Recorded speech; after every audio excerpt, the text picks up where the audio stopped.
Voces de la Democracia, un podcast de la comunidad IEG, donde todas las voces y opiniones cuentan.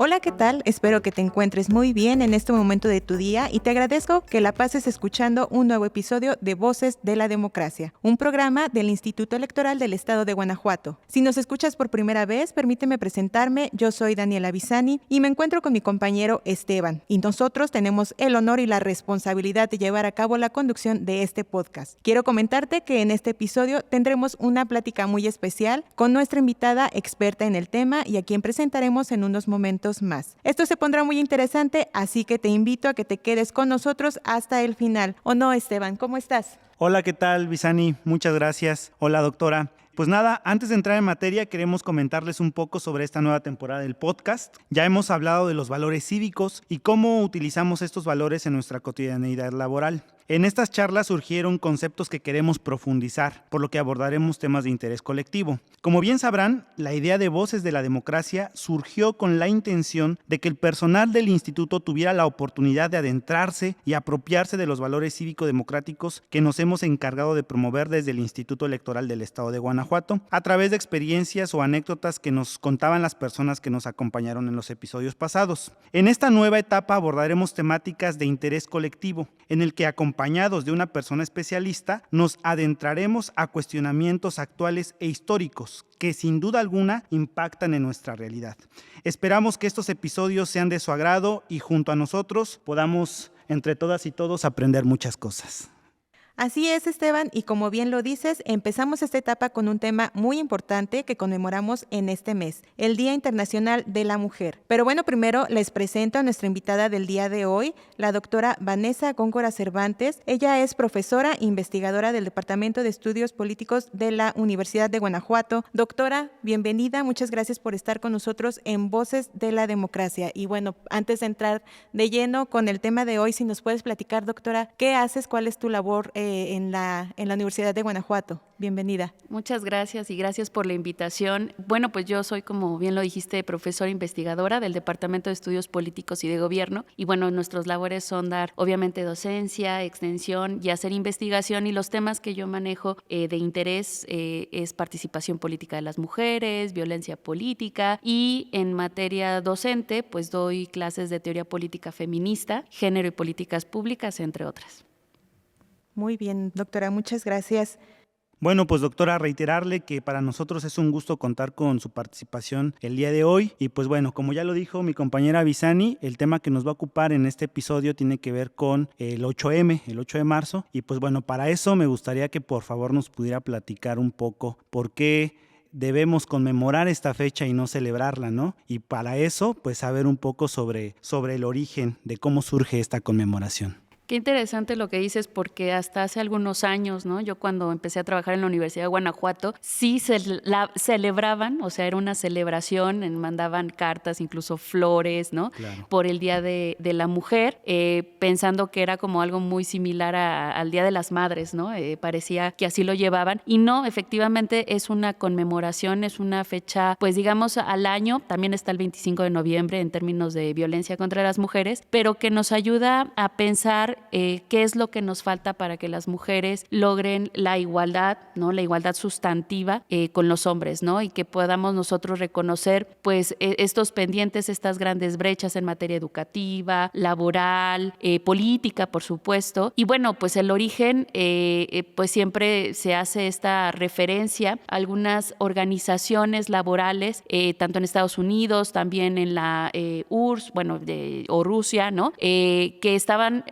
las mujeres organizándose para poder luchar por derechos que ahora nosotros entendemos como básicos en materia laboral, ¿no? Que es igualdad de pago, condiciones salubres, trabajar 8 horas, etcétera. Y que, bueno, desgraciadamente en aquellos tiempos, estamos hablando pues de principios de 1900, ¿no? No se estaban dando y había mucha resistencia para que se les pudieran reconocer. Ya más adelante, después de las luchas sufragistas, después de la Segunda Guerra Mundial, cuando las organizaciones la Organización de las Naciones Unidas, pues empiezan a reconocer la importancia de la intervención de las mujeres, pues entonces esto se empieza a institucionalizar esta fecha, ¿no? Y se utiliza precisamente para que las instituciones puedan parar un momento sus rutinas cotidianas y pensar en lo que falta para lograr la igualdad entre mujeres y hombres. Y bueno, doctora, con todo esto que nos mencionas, sí es una fecha con un contexto histórico importante, es un tema que abarca pues básicamente derechos humanos y que también creo que de alguna manera es algo que sigue, ¿no? O sea, que no es como cualquier otra fecha histórica que es como el recuerdo de algo que pasó y bueno, ya, ¿no? Sino que es algo que sigue en el tema, que se sigue gestando, que las mujeres desde varias trincheras, desde varios espacios, pues seguimos de alguna manera buscando que se cumplan con nuestros derechos humanos. ¿Por qué? O sea, la cuestión aquí sería, ¿por qué es un camino que pareciera que avanza y luego retrocede y luego sí se reconoce, pero a veces como con muchos peros? Bueno, ahí estaba yo escuchando tu pregunta y decía dos cosas, ¿no? Cuando nosotros en las clases de feminismo empezamos pues a entender cómo ha funcionado el movimiento y la teoría, se utiliza la metáfora de las olas, ¿no? La primera ola feminista, la segunda ola feminista, la tercera, y estamos en la cuarta ola feminista. Pero la metáfora es muy útil porque te habla de un auge, ¿no? Del tema, o sea, cómo va creciendo como una ola, ¿no? Del mar, pero también te habla de cuando cae el tema, pero hay a veces un retroceso y eso se ha identificado en la lucha de las mujeres, ya sea como movimiento social, pero también como teoría. Hay un momento en el que empieza pues a la gente a darse cuenta, a ser sensible, pero también llega un momento en el que esto puede tener retroceso en los derechos, ¿no? Y ahorita está pasando en América Latina, yo diría que en general, pero en América Latina se han hecho ya investigaciones en donde pues después de un gran auge institucional de los derechos de las mujeres, de las legislaciones que se han alcanzado, la creación de institutos, pues empieza a verse cómo hay movimientos pues muy conservadores,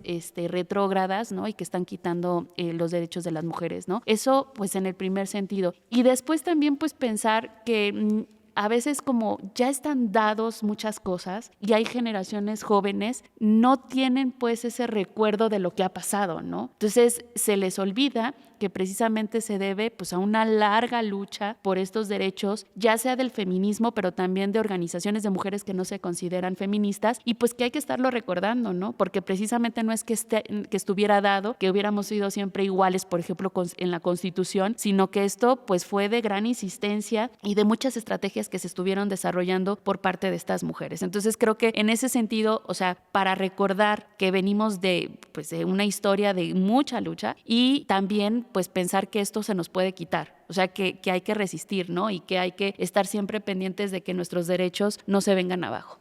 Claro. De hecho, ahorita que mencionaba esta idea de que a veces digamos, cuando nosotros asumimos que los derechos que tenemos en la actualidad, pues los tenemos porque han sido concedidos de forma natural y olvidamos justamente que somos parte de una lucha histórica. Me hace recordar mucho, hay un politólogo que dice que las luchas del ayer son los derechos de hoy y las luchas de hoy van a ser los derechos del mañana. Y en ese sentido me gustaría preguntarle, doctora, digamos, ya que estamos hablando y mencionó hace un momento sobre el asunto de que este tipo de luchas formaron parte importante del siglo XX, ¿cómo estas luchas del 8M se vinculan con el movimiento feminista en la actualidad? Bueno, pues es un poco lo que te comentaba, tal vez cuando se hicieron estas primeras manifestaciones y organizaciones laborales de mujeres, no pensaban como tal en feminismo, ¿no? O no estaban tan pendientes de la noción. El feminismo como tal, como concepto, tal vez surge a mediados de 1800, un poquito más adelante, pero no era tan extendido, ¿no? Entonces, en realidad estamos hablando de un conjunto de muchas, vamos a ponerlo así, manifestaciones de mujeres, ya sea organizadas colectivamente en grupos pequeños, pero también masivamente, como las que sabemos. Y bueno, pues estas luchas, podemos decirlo que ahorita las identificamos como el movimiento feminista, pero en realidad son varias movilizaciones y las mujeres en realidad son muy heterogéneas, ¿no? Entonces, Lo que pasa es que la fecha del 8 de marzo pues se utiliza precisamente para hacer esa recapitulación de todas esas manifestaciones. Y entonces decir, por supuesto que es importante lo que se ha hecho en materia de derechos laborales, que fue como inició, pero también, por ejemplo, las sufragistas, pero también las mujeres que están en la movilización por la defensa de su territorio, esto que le conocemos nosotros como feminismo comunitario, las que están también en el ecofeminismo. Entonces, por eso yo decía, estamos hablando de muchas manifestaciones, pero de una gran heterogeneidad de mujeres que tienen en cada uno de sus contextos sociales, culturales, etcétera, pues algo que pues efectivamente es una problemática muy específica para ellas, ¿no? Recordemos ahorita, pues hablando un poco también lo que decía del retroceso, las mujeres de Irán, de Afganistán, ¿no? Que pues ahora están luchando o están manifestándose porque no las dejan ir a la universidad, ir a la escuela, porque no pueden recibir atención médica, lo cual para nosotros ya lo entenderíamos como algo básico, ¿no? Entonces yo creo que sí es un buen momento en el 8 de marzo, pues pensar que las instituciones también tienen que convertirse en grandes defensoras, ¿no? de los avances que los movimientos de mujeres, que las mujeres dentro de la política, legisladores, etcétera, han permitido que suceda. Y mencionaste algo bien interesante que era hacia donde iba ahorita el planteamiento de esta diversidad de mujeres, ¿no? O sea, en México, en Guanajuato, o sea, hablamos de mujeres indígenas, de comunidades, pueblos indígenas, mujeres con discapacidad y de todas esas múltiples variedades que puede haber en estas mujeres, ¿no? O sea, el acceso a la educación, las maternidades, la cuestión laboral. Entonces, ¿cómo podremos resignificar esta lucha que fue en algún momento y que ahora nos ha dado derechos a las mujeres? Desde las instituciones, ¿cómo podemos resignificarla ahora para las nuevas generaciones, ¿no? Pensando en toda esta diversidad que ahora de alguna manera ya está visible, pero también aún con muchas, digamos, fallas sistemáticas que no permiten a las mujeres desenvolverse en los espacios públicos y privados con la plenitud y con el acceso completo e innegable a sus derechos humanos. Es interesante la pregunta porque fíjate que yo creo que alrededor de ya 2 años, espero que no suceda lo mismo en este año, pero yo creo que es un poco la tendencia. Habíamos estado viendo que las instituciones, ya sea organizaciones gubernamentales, pero incluso también las empresas, ¿no? Pues sí, las industrias que tratan de hacer algún evento relacionado con este día, estaban, vamos a decir, no sé si la palabra es muy fuerte, pero como usurpando las acciones que se hacen desde el movimiento feminista, ¿no? Y te digo esto porque a mí me preocupa mucho que las instituciones no entiendan que el día sirve para, de alguna manera, ver qué es lo que falta por hacer. O sea, el hecho de, por ejemplo, hacer una manifestación o, por ejemplo, he visto que luego a veces ponen como una especie de falsa pared, ¿no? Para que se hagan grafitis y expresen lo que quieren y todo esto. Pues me parece que eso es algo que hace el movimiento feminista, cuando lo que se debe de hacer, o bueno, esa es un poco mi perspectiva en estos días, por parte de las organizaciones, sobre todo gubernamentales, yo diría que debería ser rendición de cuentas. Rendición de cuentas, es decir, ¿qué es lo que hemos hecho? No sé, aquí, por ejemplo, en el Instituto Electoral, ¿qué hemos hecho en el Congreso? ¿Qué hemos hecho en la Secretaría de Turismo, etcétera? Para poder hablar ya sea de un diagnóstico o de acciones que hemos generado, ¿no? Para poder resolver un problema, para poder atender una necesidad, disminuir una brecha de género. Yo creo que eso es lo que se debería de estar haciendo, y los eventos de traer un artista, ¿no? Eso creo que es un poco más lo que pasa en una movilización, ¿no? Que también, además de tratar de generar concientización, también es un poco la alegría, pero también es un momento de molestia, ¿no? En donde pues estás con esta rabia, ¿no? Le llaman por ahí la digna rabia, pues de que las cosas no están avanzando como quisiéramos, ¿no? Entonces creo que ahí sí debe de haber un respeto, no sé si un respeto, la palabra tal vez no es correcta, pero claridad en cuanto a qué le toca hacer al movimiento o a las movilizaciones, porque es un grupo muy heterogéneo, pero también como organizaciones, qué es lo que esperamos de esas organizaciones y de esas autoridades. Claro. Doctora, en alguna ocasión, ahora que estabas hablando sobre este asunto, en alguna ocasión escuché a una compañera feminista decir que la gran transformación del siglo XXI iba a venir abanderada por el movimiento feminista. Desde ese momento me dejó pensando y me ha venido dando vueltas en la cabeza, y quisiera preguntarte de qué manera nosotros, digamos, desde las masculinidades o desde la masculinidad podemos formar parte o no formar parte de esta transformación que como bien decía en aquella ocasión la compañera, pues son las que están abanderando en este inicio del siglo XXI. Pues creo que tú lo respondiste al utilizar el término masculinidades. Hay una feminista, una intelectual muy conocida, feminista, que se llama Rita Laura Segato, que debería de ser un referente ya que todos y todas deberíamos de tener. Y ella se ha encargado de estudiar el fenómeno de la violencia contra las mujeres, ¿no? Y ella, pues en estas entrevistas que le hacen en los medios de comunicación, una vez respondió frente a esta pregunta, ¿no? Si los hombres podrían sumarse al movimiento, considerarse aliados del movimiento. Y ella dijo que era un falso dilema. Una pregunta pues que no tendría por qué estar haciéndose, ¿no? Porque una cosa es que los hombres, por ejemplo, se unan a una marcha en donde nosotros sabemos que hay una gran complicación porque no sabemos si estamos seguras o estamos marchando a veces por la inseguridad, por el feminicidio, ¿no? Contra el feminicidio, y no sabemos quiénes están caminando con nosotros. Entonces, en ese sentido hay inseguridad. Pero más allá de eso, ella dice, es un falso dilema porque no tendrían que entenderse como aliados de un movimiento feminista, sino generar su propio movimiento. Y ese movimiento va en contra de una masculinidad hegemónica, tóxica, que ella dice de manera muy interesante, los hombres son las primeras víctimas del patriarcado. En el sentido de que tienen que aprender, y lo aprenden a mala, ¿no? Todos estos mandatos de masculinidad, de la virilidad, de ser violentos, de tener una sexualidad, ¿no? Al tope siempre, etcétera. La heteronormatividad, ¿no? Que no puedan expresar su sexualidad como quisieran, etcétera. Entonces, al ser víctimas, las primeras víctimas, pues, de este sistema patriarcal, pues entonces tendrían también que estarse organizando para estar siendo contestatarios, ¿no? Entonces, proponer unas nuevas masculinidades en donde más allá de ser esos seres racionales que culturalmente siempre se les ha adjudicado, ¿no? Esa parte racional, valiente, ¿no? Estricta, pues entonces lo emotivo, desarrollarlo, tener una paternidad más cercana, ¿no? Lúdica, experimentar nuevas cosas que normalmente se asocian con el mundo de las mujeres, pero no tendría que ser así. Entonces ese es un movimiento, es un nuevo movimiento, esa es la parte que ustedes tendrían que estar desarrollando. Y bueno, por supuesto que yo creo que un hombre podría decir, bueno, yo soy feminista en el sentido de que apoya que las mujeres pues tengan igualdad de condiciones y de oportunidades, etcétera, pero también creo, como Rita Laura Segato, que ustedes tendrían mucho que hacer desde su propia masculinidad.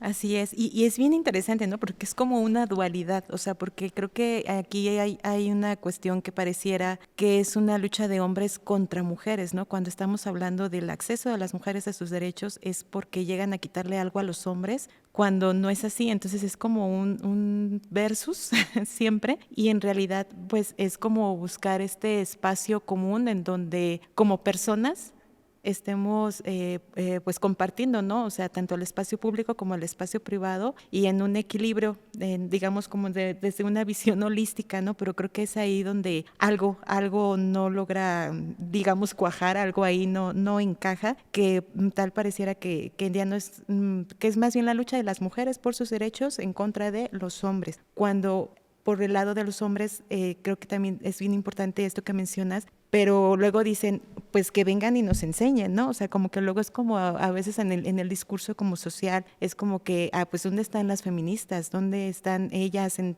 si algún suceso, algo que pasa, alguna cuestión social que está generando ruido? Y luego es como que el señalamiento hacia las feministas, ¿no? Y bueno, quería como también, si fuéramos todólogas. Como si fuéramos, ajá.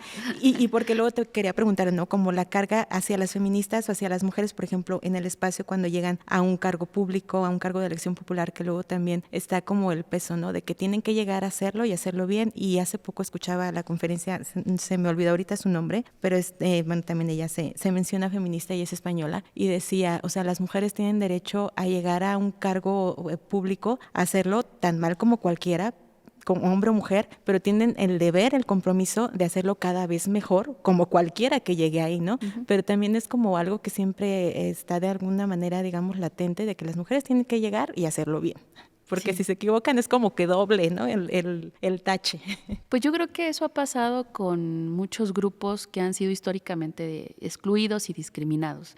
Yo creo que, por ejemplo, en algunos países en donde cada vez más logran la representación política las personas indígenas, pues también está el ojo sobre ellos y sobre ellas, ¿no? O, por ejemplo, alguien de la diversidad sexual, ¿no? Entonces, por supuesto que hay una agenda que hay que atender, porque pues todas las personas que saben del tema, que están en esa discusión pública sobre los derechos sexuales, de identidad de género, etcétera, pues por supuesto que van a querer tener algún tipo de resultado, ¿no? Pero bueno, yo creo, no sé si compartiría del todo, porque realmente en democracia esperamos tener buenos representantes, ¿no? Y buenas representantes, pero es cierto, o sea, no creo yo en una superioridad moral de las mujeres por el hecho de ser mujeres, porque eso nos llevaría a ese argumento esencialista, ¿no? Claro. Que por naturaleza, por una cuestión biológica, nosotras tendríamos esa superioridad. Ahora, lo que sí es que por la socialización, por ejemplo, llevar toda la cuestión de cuidado, de acercamiento con los hijos, ¿no? Con las personas enfermas, ¿no? Toda esa ética de cuidado, como dice Gilligan,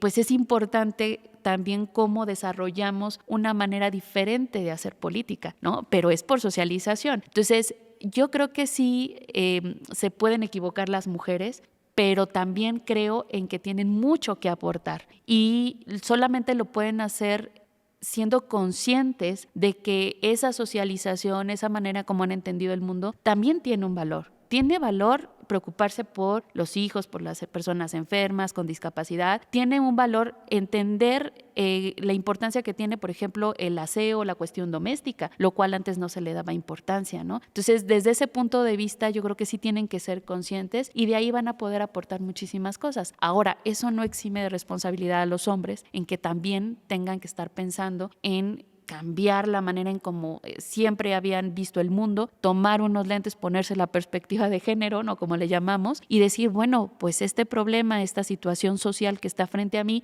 tiene pues un componente siempre de género. ¿Cómo le están pasando los hombres? ¿Cómo están pasando las mujeres? O si yo hago determinado tipo de acción, ¿estaré reproduciendo una desigualdad? ¿No? Yo creo que eso tiene que ser una misión, un compromiso asumido tanto por las representantes, mujeres que han llegado con todas estas acciones de igualdad, ¿no? que se han presentado, pero también con los hombres, ¿no? Ellos también son responsables con nosotras. Claro que sí, tenemos tarea por delante a cuestionarnos. Doctora, preguntarle rápidamente, ¿cuáles son los principales desafíos que usted avisora para el 8M? Rápidamente. Perdóneme. Ok, bueno, yo creo que esto que decía, yo estoy pues convencida de la importancia de que las instituciones rindan cuentas. O sea, yo creo que si nada más piensan el Día Internacional de la Mujer, las mujeres, como algo que es como una especie de celebración, aunque ya no lo digan, no está funcionando. O sea, yo creo que debe ser un momento de presentar informes y decir que se ha hecho, ¿no? Sí. Hemos hecho tanto y nos falta tanto. O sea, más bien ahí la pregunta que tú me hiciste sería para las instituciones. Y en cuanto al movimiento feminista, pues yo creo que lo tenemos muy claro, el tema de la violencia, de los feminicidios, pues es lo que ahorita nos preocupa más, obviamente las desapariciones, entre pues muchas otras cosas que siguen estando en la agenda, como la desigualdad en el trabajo, ¿no? La brecha salarial, el acoso sexual, también laboral, etcétera, pero yo creo que los pendientes, los grandes desafíos tienen que ver con eso, con nuestra seguridad. Doctora, pues muchas gracias. Sin duda el tema pues tiene mucho, ¿no? Muchas aristas, mucha reflexión. De entrada a lo mejor creo que sí es como plantear, ¿no? Que dejar de regalar una rosa o dejar de felicitar, ¿no? Por el hecho de ser mujer, con eso ya, si no vas a hacer nada, con que no hagas eso tampoco, creo que ya es un gran paso, ¿no? Y buscar la reflexión. Y pues te agradecemos mucho que nos hayas acompañado en este episodio de Voces de la Democracia y esperamos poder tener oportunidad de contar con tu presencia, ya sea para seguir platicando de este tema que pues falta mucho, ¿no? Tanto por más que debatir, hacer conciencia y generar cambios u otros temas que luego se van dando en esta mesa, doctora. Muchas gracias. Al contrario, muchísimas gracias. Doctora, antes de que cerremos, me gustaría preguntarle, o bueno, más bien pedirle que por favor nos pudiera recomendar alguna película, algún libro, alguna canción que nos pueda justamente ayudar a comprender y a entender más sobre este tema.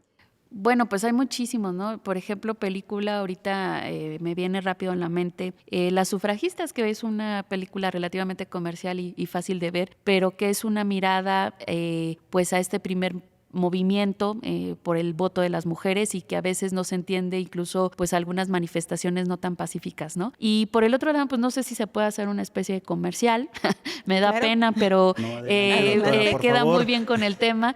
Hay un libro que editó el Instituto Nacional Electoral, de una servidora, de Cintia Plasencia, que se llama Ciudadanía e Insurrección, la lucha por los derechos políticos de las mujeres, y que hacemos precisamente una recapitulación en cada uno de los capítulos de la lucha de las mujeres como votantes, como militantes de partidos políticos y como representantes, ¿no? Con esta última historia de las acciones afirmativas y la paridad de género, y pues está disponible en línea para quien quiera echarse un clavado en esa historia. Muchas gracias, doctora. Excelente, doctora, pues estaremos consultándolo. Y pues bien, hemos llegado ya al final de este primer episodio de la segunda temporada de Voces por la Democracia. Doctora, muchas gracias por la disposición y el tiempo para compartirnos estas valiosas reflexiones y aportaciones. Esperamos que se vuelva a dar la oportunidad.